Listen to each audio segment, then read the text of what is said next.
Magandang buhay! Lunch na tayo. Ito lang ang aking ginawang ulam. Meron ako ditong cream dory. Yan, cream dory fillet. Hatiin lang natin siya. Cut lang natin. Yan. And then, ilagay natin sa isang tasa o bowl.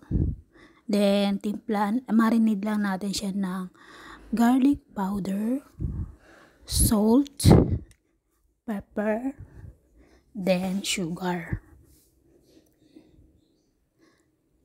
Yan.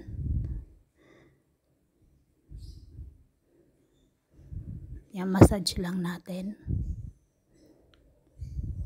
And then, flour, cornstarch, and then baking powder. Yan, din ihalo natin siya dun sa isda. And ilagyan natin siya ng malamig na tubig.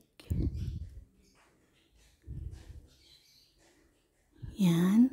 Mix lang natin na maigi na makoat yung isda no flour mixture. Yan.